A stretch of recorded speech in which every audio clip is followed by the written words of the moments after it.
रसिक हो नमस्कार.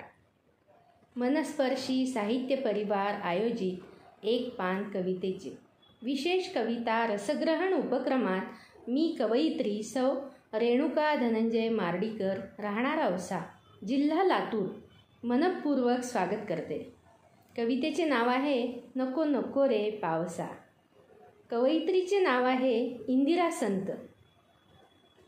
नको नको रे पावसा ही कविता निवडण्याचे कारण म्हणजे सध्या मराठवाड्यात पावसाने धुमाकूळ घातला आहे.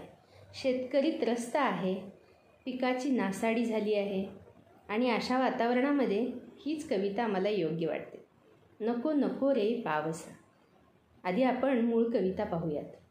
नको नको रे पावसा असा वेळी धिंगाणा, घर माझे चंद्रमौळी आणि दारात सायली.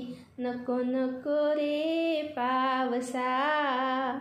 नको नाचू तडा तडा असा कौलारावरून, तांबे सतेली पातेली आणू भांडी मी कोठून. नको नको रे पावसा. नको करू झोंबा झोंबी माझी नाजूक वेलण, नको टाकू फूल माळ अशी मातीत लोटून. नको नको रे पावसा. आडदांडा नको येऊ झेपावत दारातून, माझे नेसूचे जुनेर नको टाकू भिजवून. नको नको रे पावसा. किती सोसले मी तुझे माझे एवढे ऐकना, वाटेवरी माझा सखा त्याला माघारी आणना. नको नको रे पावसा असा वेळी धिंगाणा, घर माझे चंद्रमौळी आणि दारात सायली. नको नको रे पावसा. वेशी पुढे 8 कोस जा रे आडवा धावत, वीजबाई कडाडून मागे फिरव पांथस्त. नको नको रे पावसा. आणि पावसा राजसा नीट आण सांभाळून, घाल कितीही धिंगाणा मग मुळीन बोलेन. नको नको रे पावसा. पितळेची लोटी वाटी तुझ्यासाठी मी मांडीन, माझ्या सख्याच्या डोळ्यात तुझ्या विजेला पूजीन. नको नको रे पावसा असा वेळी धिंगाणा, घर माझे चंद्रमौळी आणि दारात सायली. नको नको रे पावसा. कशी वाटली कविता? इंदिरा संतांबद्दल आपण पाहूयात. पूर्वाश्रमीच्या इंदिरा दीक्षित असलेल्या इंदिरा संत यांचा जन्म जानेवारी 4, 1914 कर्नाटक इंडी या गावी झाला. कोल्हापूर व पुणे येथे शिक्षण पूर्ण केले. बेळगाव येथे कॉलेजात अध्यापिका म्हणून सुरुवात करून प्राचार्यपद देखील भूषविले. गर्भरेशीम ह्या काव्यसंग्रहाच्या प्रस्तावनेत वासंती मुजुमदार यांनी इंदिरा संतांविषयी सांगितले आहे. आपला आनंद अक्का म्हणजेच इंदिरा संत स्नेहीजनांना सुंदर भेटवस्तू देऊन जरी साजऱ्या करत असल्या तरी स्वतः मात्र या सर्वातून अलिप्त असत. ही अलिप्तता त्यांना त्यांच्या आयुष्यातल्या खडतर अनुभवांनी मिळवून दिली होती. मात्र त्या खुल्या मनाने बदलांचं आणि नव्या गोष्टीचं स्वागत करत यश आणि अपयश त्या एकाच मापाने तोलत असत. एका उमद्या आणि जीवनाचा भरभरून आस्वाद घेत त्याच्याशी दोस्ती करणाऱ्या त्यांच्या या स्वभावधर्मामुळेच आपल्याला त्यांच्या कवितांमधून गहिरे अंतरंग व्यापणाऱ्या आणि तरीही नवनवोन्मेषशालिनी अशा कवयित्रीचे दर्शन घडते.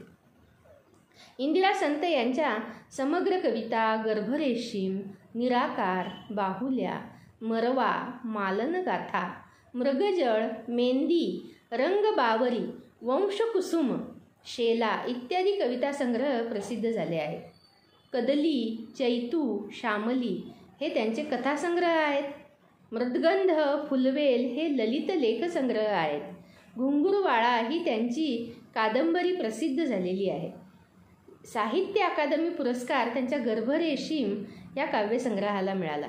अनंत काणेकर पुरस्कार देखील गर्भरेशीमला मिळाला. साहित्य अकादमी पुरस्कार घुंगुरवाळाला मिळाला. महाराष्ट्र शासन पुरस्कार शेला, रंगबावरी, मृगजळ इत्यादी काव्यसंग्रहाला मिळाला. कुसुमाग्रज प्रतिष्ठानचा जनस्थान पुरस्कार देखील त्यांच्या साहित्याला लाभला. आपण आता कविता पाहूयात. नको नको रे पावसा असा अवेळी धिंगाणा, घर माझे चंद्रमौळी आणि दारात सायली. अरे पावसा असा अवेळी धिंगाणा घालू नकोस रे, माझे घर चंद्रमौळी आहे आणि दारात नाजूक सायलीची वेल आहे. सायली म्हणजे जुईसारखीच नाजूक फुलांची वेल. चंद्रमौळीचा नक्की अर्थ काय असा प्रश्न अनेकांना पडतो. शंकराला कैलास राणा शिवचंद्रमौळी आणि कवयित्रीने इथे तिच्या झोपडीला चंद्रमौळी असे म्हटले आहे. शंकराने आपल्या जटेवर चंद्र धारण केला आहे म्हणून तो चंद्रमौळी. झोपडी ही चंद्रमौळी आहे म्हणजे तिच्या मोडक्या तोडक्या छपरातून चंद्र चांदणे आत डोकावते म्हणून ती चंद्रमौळी आहे. पण हे पावसा, तुझ्या या धिंगाण्यामुळे तू माझ्या चंद्रमौळी झोपडीत उतरत आहेस. आत मी माझे घर कसे रे वाचवू. नको नाचू तडा तडा असा कौलारावरून, तांबे सतेली पातेली आणू भांडी मी कुठून.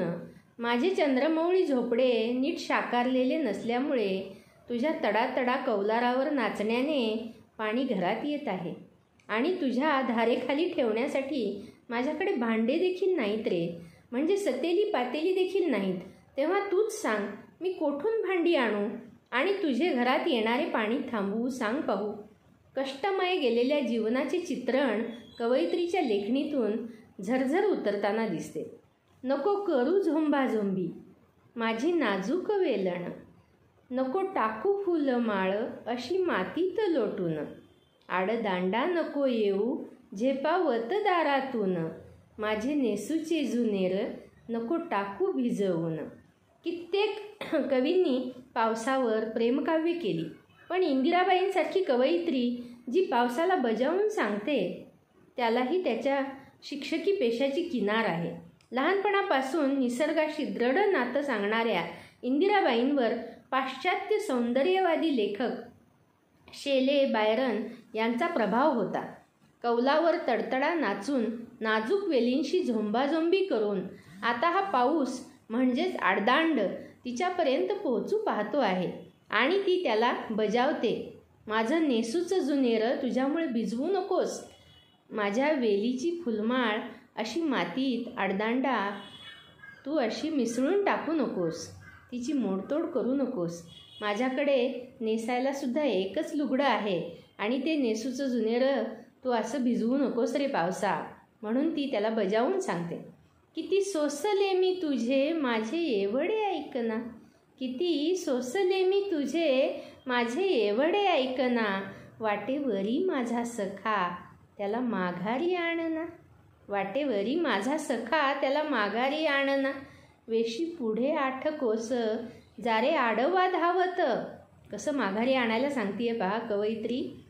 वेशी पुढे 8 कोस जारे आडवा धावत, विजेबाई कडाडून मागे फिरव पांथस्त, विजेबाई कडाडून मागे फिरव पांथस्त. आता कवयित्री थोडीशी समजूतदार झाली आहे, कारण तो पाऊस काही थांबत नाही आहे व ती पावसाला विनंती करते आहे, मी तुझे खूप सोसले आहे रे, आता माझे एवढे ऐकणारे पावसा, माझा सखा बाहेर गेला आहे रे, त्याला माघारी आण.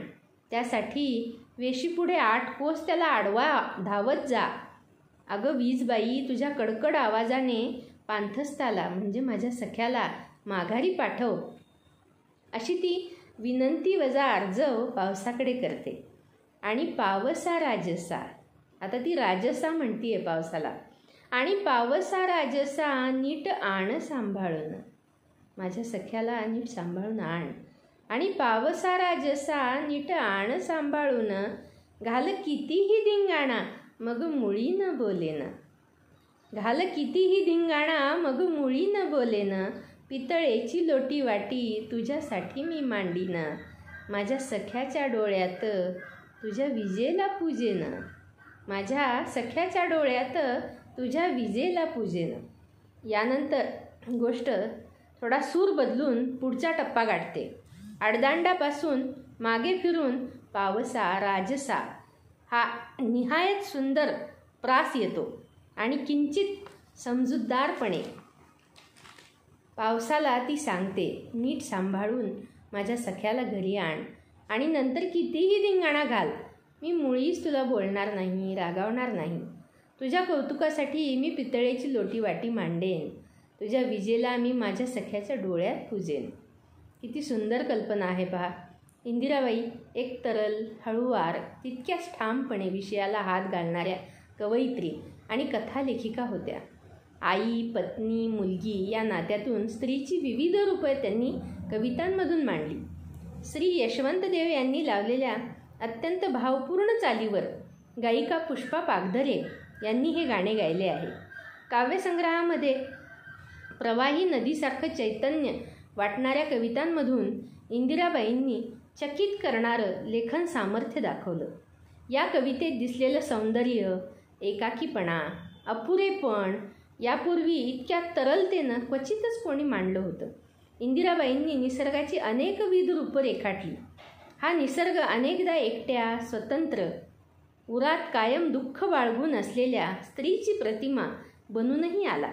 पण इंदिराबाई प्रमाणेच त्यांच्या कवितेतील स्त्री ताठकण्याची होती, आपलं स्वत्व राखणारी होती. खरं स्त्रीत्व हे इंदिराबाईंच्या कवितांमध्ये सापडतं, असं दुर्गाबाई भागवतांनी कालनिर्णयच्या एका दिवाळी अंकातल्या लेखात लिहिलं होतं.